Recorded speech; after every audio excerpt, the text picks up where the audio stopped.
Equilibrium करेंगे आज। ADS approach भी, एसआई अप्रोच भी, बट इक्विलिब्रियम करने से पहले कुछ टर्म्स जो हमें पता होनी चाहिए। क्या होता है ये फुल एम्प्लॉयमेंट का मतलब? सुनने पे ध्यान देंगे, फिर पढ़ेंगे वो क्या कहना चाहते हैं। Economy is operating at full employment. Economy is operating at full employment. Full employment का मतलब होता है जितने रिसोर्सेज हैं इकोनॉमी में वो सारे के सारे फुल्ली यूटिलाइज्ड। जितने भी रिसोर्सेज हैं, लैंड, लेबर, कैपिटल, ऑन्टरप्रेन्योरशिप, जितने भी रिसोर्सेज हैं वो फुल्ली यूटिलाइज्ड। ओके, हम लेबर के पॉइंट ऑफ व्यू से बात करेंगे। फुल एम्प्लॉयमेंट वो सिचुएशन होती है जिसमें every person who has the दो कंडीशंस, दो points, capacity to work and willingness to work, is employed. आपके पास कैपेसिटी तो है बट आप विलिंग नहीं हो तो आप वर्कफोर्स का पार्ट ही नहीं माने जाओगे। आप वर्कफोर्स का पार्ट ही नहीं माने जाओगे कि आपके पास डिग्री है, स्किल्स हैं, नहीं जाना मुझे करने के खेत, नहीं करना मुझे काम, अपनी मर्जी से खाली बैठा हूं, उसको बोलते हैं वॉलेंटरी अनएम्प्लॉयमेंट। वॉलेंटरी अनएम्प्लॉयमेंट मतलब आप अपनी मर्जी से अनएम्प्लॉयड है, आप काम ही नहीं करना चाहते, तो उनको काउंटिंग में ही नहीं लेते। कह रहे जो काम ही नहीं करना चाहते उनको कहां से जॉब दोगे? बात समझ आ रही है? उनको काउंटिंग में ही नहीं लेते। So every able bodied person, मतलब person who is capable of working and willing to work as a job, अगर वो सारे एम्प्लॉयड हैं तो इकोनॉमी फुल एम्प्लॉयमेंट की सिचुएशन फेस कर रही है। दो टाइप की अनएम्प्लॉयमेंट होती है, एक वॉलेंटरी अनएम्प्लॉयमेंट, एक इनवॉलेंटरी अनएम्प्लॉयमेंट। वॉलेंटरी अनएम्प्लॉयमेंट मतलब आप जानबूझ के खाली बैठे हो, आपको अनएम्प्लॉयमेंट के डेटा में कंसिडर भी नहीं किया जाएगा। एक होती है इनवॉलेंटरी अनएम्प्लॉयमेंट, आप काम तो करना चाहते हो बट जॉब्स अवेलेबल नहीं है, आपको कंसिडर किया जाएगा अनएम्प्लॉयमेंट के डेटा में। तो अगर इनवॉलेंटरी अनएम्प्लॉयमेंट है इकोनॉमी में तो इकोनॉमी फुल एम्प्लॉयमेंट पे नहीं हो सकती। एक सिंपल सा तरीका समझने का, एक कॉलेज में 100 बच्चे हैं, एक कॉलेज में 100 स्टूडेंट्स हैं, कैंपस प्लेसमेंट चल रही हैं, इंटरव्यूज चल रहे हैं जॉब्स के लिए।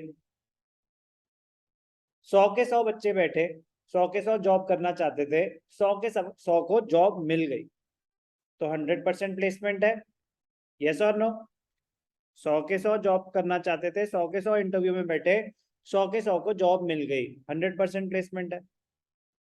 अब 100 लोग थे, 10 लोग बैठे ही नहीं इंटरव्यू में, कह रहे हमने अपना काम करना है, स्टार्टअप, ठीक है ना, हम अपना बिजनेस खुद करेंगे, हमें कोई जॉब नहीं चाहिए।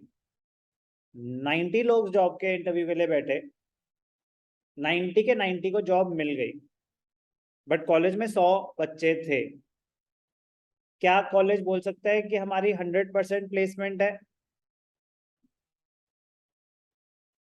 ऑनलाइन? Yes sir. 100 बच्चे थे, 10 इंटरव्यू में नहीं बैठे, कह रहे कि हमें अपना काम करना है खुद या मास्टर्स करने, कुछ भी है, वो इंटरव्यू में बैठे ही नहीं कि हमें अभी जॉब नहीं करनी है। 90 बैठे, 90 के 90 को जॉब मिली, बट 100 बच्चे थे, तो क्या कॉलेज कह सकता है कि हमारी 100% प्लेसमेंट है? श्रोत, आप, किसी ने बोला? Yes sir. ओके, आदित्य आपके हिसाब से? Sir, I'll also go with yes. Ridhima? Yes, sir. है 100% प्लेसमेंट? नहीं है, नहीं है, 100% प्लेसमेंट है। कॉलेज उन लोगों को कंसिडर ही नहीं करेगा जो लोग जॉब ही नहीं करना चाहते। अरे भाई, जो लोग जॉब नहीं करना चाहते उनको जॉब कैसे दिलाओगे? तो वो वॉलेंटरी अनएम्प्लॉयमेंट वाले थे कि हम अपनी मर्जी से इंटरव्यू में उनसे साइन करा लेते हैं लेटर कि भैया हम अपनी मर्जी से इंटरव्यू में नहीं बैठ रहे, हमें अनएम्प्लॉयड ना माने। तो इकोनॉमी उन लोगों को जॉब कैसे दे सकती है जो लोग जॉब करना ही नहीं चाहते? तो विलिंगनेस का मतलब अभी समझ आया कि if you are willing to work and do not have a job, तब आप अनएम्प्लॉयड की कैटेगरी में काउंट होंगे। तो बेसिकली अगर आप वॉलेंटरीली अनएम्प्लॉयड हैं तो आप अनएम्प्लॉयमेंट के डेटा में काउंट नहीं होंगे।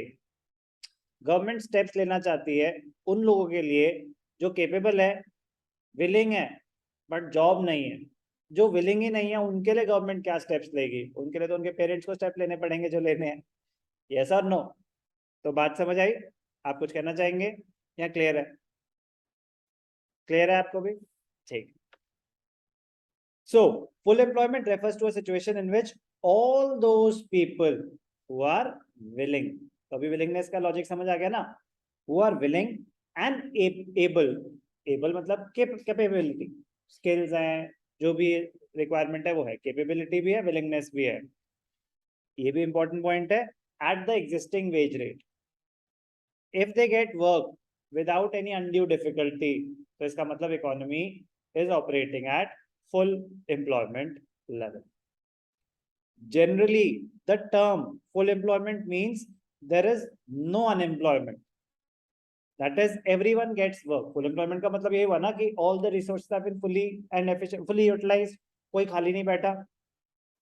It means demand for labor is equal to its supply. However, in macroeconomics, there can be some types of unemployment even during full employment. कि full employment की situation है, but कुछ एक आध unemployment हो सकती हैं even at full employment. It means full employment does not stand for zero unemployment or 100% employment. तो क्या है वो दो टाइप की अनएम्प्लॉयमेंट जो फुल एम्प्लॉयमेंट पे भी हो सकती है? एक फ्रिक्शनल अनएम्प्लॉयमेंट। फ्रिक्शनल अनएम्प्लॉयमेंट का मतलब क्या होता है? Temporary unemployment which exist during the period wherein workers leave one job. आपने एक जॉब छोड़ी है, दूसरे का आपको अपॉइंटमेंट लेटर आ चुका है, बट टाइम गैप है, 1 महीने बाद ज्वाइन करना है, तो 1 महीने के लिए तो आप अनएम्प्लॉयड हो ना। कह रहे हैं प्लीज इनको कंसिडर मत करो, ये फ्रिक्शनल अनएम्प्लॉयमेंट है। Time gap between one job and another job, उनको कंसिडर नहीं किया जाता। Structural unemployment, it refers to unemployment in which people remain unemployed due to mismatch between unemployed persons and demand for specific type of workers. Structural unemployment, इस time पे requirement ज्यादा थी pilots की, तो पायलट्स जितने भी है वो ऑब्जॉर्व हो गए।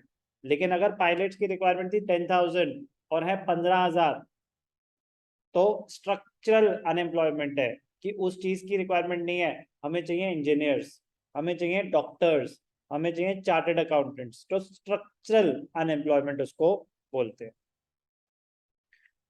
अब जैसे कि for example change in technology हो गई, अब हमें चाहिए कि वो लोग जो कंप्यूटर हैंडल कर पाए। अब जैसे कोविड आया तो ड्यू टू ऑनलाइन एजुकेशन हमें वो टीचर्स चाहिए जो ऑनलाइन पढ़ा सकें। तो due to change in technology कुछ टीचर्स अनएम्प्लॉयड हो गए थे कुछ टाइम के लिए, because they were not used to teaching online. Yes और नो? तो वो स्ट्रक्चरल अनएम्प्लॉयमेंट है। कह रहे वो तो नीड ऑफ द आवर है कि अभी जो सिचुएशन है उस टाइम पे ये रिक्वायरमेंट है, चेंज इन टेक्नोलॉजी की वजह से अब ये रिक्वायरमेंट है कि आपको ऑनलाइन पढ़ाना आना चाहिए अगर आप एजुकेशन में है तो अगर आपको नहीं आता तो कैपेबिलिटी वाला तो पॉइंट ही कवर नहीं कर पाए आप। तो स्ट्रक्चरल अनएम्प्लॉयमेंट अगर है भी तो भी फुल एम्प्लॉयमेंट मानी जाएगी। For example, due to computerisation workers who do not possess enough knowledge of computers will be unemployed until they do some computer course. कह रहे ये सब टेम्पररी अनएम्प्लॉयमेंट होती हैं, तो इसलिए इनको कंसिडर ना करें, ये नेचुरल रेट ऑफ अनएम्प्लॉयमेंट में आ जाते हैं। तो आपको बस मीनिंग ऑफ फुल एम्प्लॉयमेंट पता होना चाहिए। It is a situation in which all those people who are willing and able to work at the existing wage rate get work without any undue difficulty. It must be noted that the concept of full employment is explained only in the context of labor force, that is working population and not the total population. मतलब बच्चों और बूढ़ों को consider ही नहीं किया जा रहा, सिर्फ लेबर फोर्स को कंसिडर किया जा रहा है। Labor force refers to that part of the population which is physically and mentally able, to capability है ना, and at the same time willing to work. Capability भी होनी चाहिए, willingness भी होनी चाहिए. It means children and old age people are not considered. They are not supposed to be capable enough of employment. तो full employment का meaning clear? Involuntary, जानबूझ के नहीं, इनवॉलेंट्री, जानबूझ के खाली नहीं है, हम काम करना चाहते हैं at the prevailing wage rate, we have the capability but we do not have a job, so you will be involuntarily unemployed, you will be considered for unemployment data. तो अगर इकोनॉमी में involuntary unemployment है, you have the capability of working at the prevailing wage rate, willingness भी है, but you do not have a job. अगर ऐसा है तो इकोनॉमी फुल एम्प्लॉयमेंट पे नहीं हो सकती. Okay. Involuntary unemployment refers to an unemployment in which all those people who are willing and able to work at the existing wage rate do not get work. मतलब हर वो इंसान जो काम करना चाहता है employed नहीं है, मतलब there are some people who are unemployed, there are some people who are employed, तो full employment तो नहीं हुई. Under involuntary unemployment, people are rendered unemployed against their wishes or under compulsion. It must be noted that only involuntary unemployment is considered while calculating or estimating total unemployment in an economy. So full employment implies absence of involuntary unemployment. कह रहे ये voluntary unemployment क्या होता है? पता है आपको, आप अपनी मर्जी से खाली बैठे, नहीं करना चाहते काम, भाई मेरी बीवी नहीं करना चाहती अभी काम, वो बच्चे के साथ एंजॉय करना चाहती है, तो वो वॉलेंट्री अनएम्प्लॉयमेंट का केस हो जाएगा. बात समझ आई? इनवॉलेंट्री होता है कि काम करना चाहते हैं, काम नहीं. In an economy, it is always possible to find some people who are unwilling to do any productive work, though they may be fit physically and mentally. Voluntary unemployment refers to a situation when a person is unemployed because he is not willing to work at the existing wage rate. She is not unemployed, she is employed, उसकी maternity leave चल रही है. ये video मेरे against चला जाए.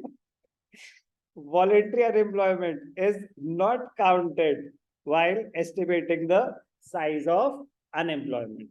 Voluntary unemployment is not counted while estimating the size of unemployment.